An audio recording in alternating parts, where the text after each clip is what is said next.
আপনার যখন থেকে পদত্যাগের এই সিদ্ধান্তটা সামনে এসেছে, অনেকেই বলছেন যে এই সমস্ত মামলা যেগুলোকে কার্যত বলা যায় আপনাকে ভগবানের আখ্যা দেওয়া হয়েছিল, সেগুলো সবটাই আপনার একটা এজেন্ডা ভিত্তিক, এবং ভবিষ্যতে যদি এই মামলাগুলো যায় সুপ্রিম কোর্টে বা যে কোনো বিভিন্ন জায়গায় যে বিচারাধীন রয়েছে, সেখানে এই প্রসঙ্গটা উঠে আসবে যে আপনি জেনে বুঝে একটি বিশেষ দলকে বারবার আক্রমণ করেছেন।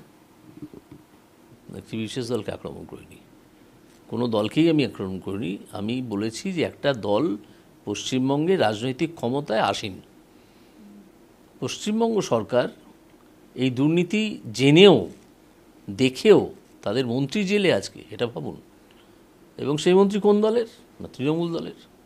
সুতরাং রাজ্য সরকার এবং তৃণমূল সম্বন্ধে কিছু বলতে গেলে তৃণমূলের কথা এসে পড়ে, তৃণমূল সম্বন্ধে কিছু বলতে গেলে রাজ্য সরকারের কথা এসে পড়ে। এবং তারা তো দল এবং সরকারের মধ্যে ডিফারেন্সটা রাখতে পারেননি। আপনি দেখুন না, মমতা বন্দ্যোপাধ্যায় নবান্নয় বসে পার্টির কথা বলেন। জ্যোতি বসুকে কখনো বলতে শুনেছেন? জ্যোতি বসু আলিমুদ্দিন স্ট্রিটের একতলায় দাঁড়িয়ে এমন এমন ছোট্ট ছোট্ট মন্তব্য করেছেন যার উত্তর দেওয়াই বিরোধী দলের পক্ষে দুষ্কর হয়ে উঠত।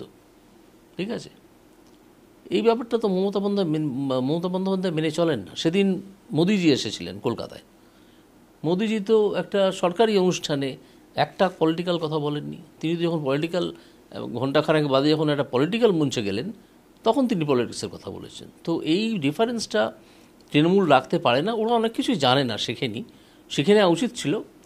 কিন্তু ঠিক আছে, সারা যেরকম কেরিয়ার গড়তে কোনো মামলা করেননি, মামলা শোনেননি বা রায় দেননি? না না না না না না, আদৌ না। আমি যখন রায় দিচ্ছি, আমি কি জানতাম যে লোকে উল্লসিত হবে?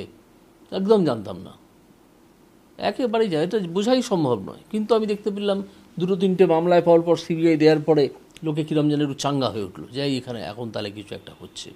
এবং তারপর যখনই আমি যা করছি, একটা লোকের নজরের মধ্যে চলে আসছি। এগুলো একদম জেনে বুঝে কিচ্ছু করা নয়।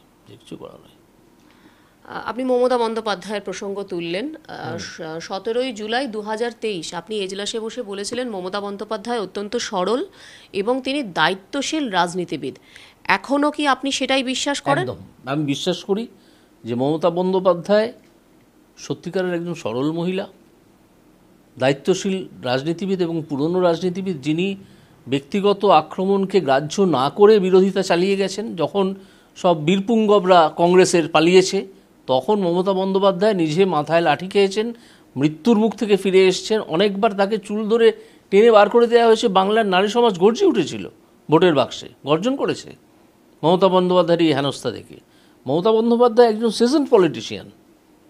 সরল যেটা বলছে হচ্ছে তিনি তার ব্যক্তিগত জীবনে অত্যন্ত সরল। আমি মমতা বন্দ্যোপাধ্যায়কে খুব শ্রদ্ধা করি।